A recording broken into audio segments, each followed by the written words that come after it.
So good morning students, welcome to biology classes.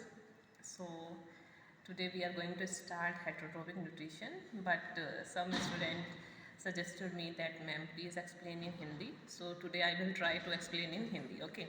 So we have already discussed about the autotrophic nutrition and today we are going to start heterotrophic nutrition. Okay.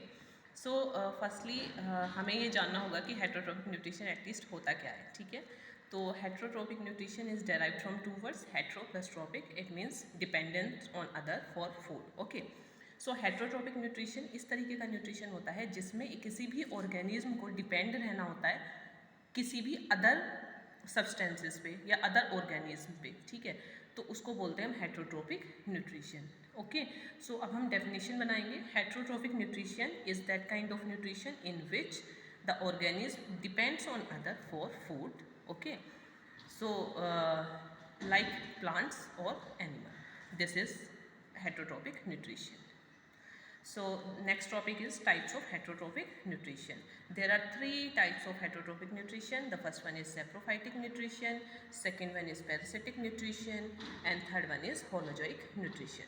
So firstly we are going to discuss about the saprophytic nutrition.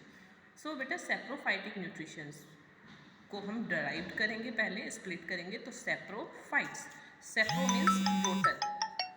Okay, तो it means कि ऐसे organism जो rotten means जो गले हुए सड़े हुए जो सब्सटेंसेस होते हैं उनसे अपने फूड को ऑब्टेन करते हैं. ऐसे जो ऑर्गेनिज्म होते हैं उनको हम सेप्रोफाइट्स बोलते हैं और इस तरीके के न्यूट्रिशन को हम सेप्रोफाइटिक न्यूट्रिशन बोलते हैं. तो अब हम डेफिनेशन बनाएंगे इसकी. Saprophytic nutrition is that kind of nutrition in which organism obtain their food with the help of dead and decaying organic matter. और इसमें हम एग्जांपल ले सकते हैं फंजाई एंड बैक्टीरिया का. ठीक है बेटा, तो इस तरीके के जो ऑर्गेनिज्म होते हैं उनको हम सेप्रोफाइट्स बोलते हैं. ठीक है, so second one is parasitic nutrition.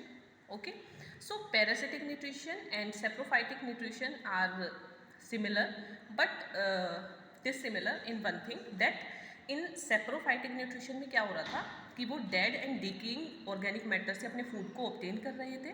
लेकिन पैरासिटिक न्यूट्रिशन में वो अदर ऑर्गेनिज्म से, अदर ऑर्गेनिज्म कैसा होना चाहिए, लिविंग बॉडी होनी चाहिए. ठीक है, उस लिविंग बॉडी से अपने फूड को ऑब्टेन करेंगे.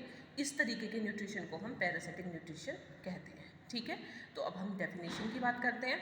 सो parasitic nutrition is that kind of nutrition in which the organism obtain their food from the living body without killing them. इसमें हम एग्जांपल ले सकते हैं plasmodium, roundworm, lice etcetera.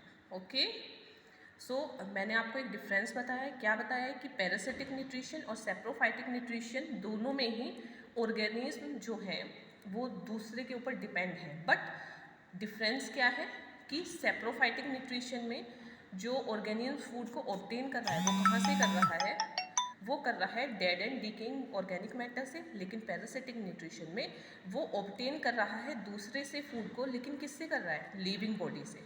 Okay, और इसमें जो लिविंग बॉडी होती है उसको वो कोई भी हार्म नहीं पहुंचाता. Okay, so third one is holozoic nutrition. तो बेटा होलोजोइक न्यूट्रिशन तो बहुत कॉमन है, जैसे कि ह्यूमन बीइंग है वो भी क्या करता है, होलोजोइक न्यूट्रिशन ही करता है. ठीक है, तो होलोजोइक न्यूट्रिशन में एक्चुअली होता क्या है कि जो कॉम्प्लेक्स ऑर्गेनिक मैटर होता है उसका पहले इंजेक्शन होता है, यानी कि उसको इनटेक किया जाता है, उसके बाद उसको डाइजेस्टेड किया जाता है और उसके बाद उसका एब्जॉर्प्शन होता है. ठीक है, so this kind of nutrition take place in amoeba, frog and human being. So revise करते हैं इसको एक बार. ठीक है, तो today we have already discussed about the heterotrophic nutrition. Okay, so heterotrophic nutrition is that kind of nutrition in which the organism depends on other for food. ठीक है, और अदर कौन हो सकते हैं, प्लांट्स और एनिमल हो सकते हैं. सो सेकेंड है types of heterotrophic nutrition, saprophytic nutrition, parasitic nutrition and holozoic nutrition. Saprophytic nutrition में मैंने आपको बताया था कि सेप्रो मीन्स रोटन, यानी कि dead and decaying organic matter से जो भी ऑर्गेनिज्म अपने फूड को ऑब्टेन करेंगे उसको हम सेप्रोफाइटिक न्यूट्रिशन बोलेंगे. इसमें हम एग्जांपल ले सकते हैं फंजाई एंड बैक्टीरिया का, और ऐसे ऑर्गेनिज्म को हम बोलते हैं saprophytes. Okay, second parasitic nutrition, para means other. अब यहाँ पर भी जो ऑर्गेनिज्म है वो अपना फूड ऑब्टेन कर रहा है अदर ऑर्गेनिज्म से।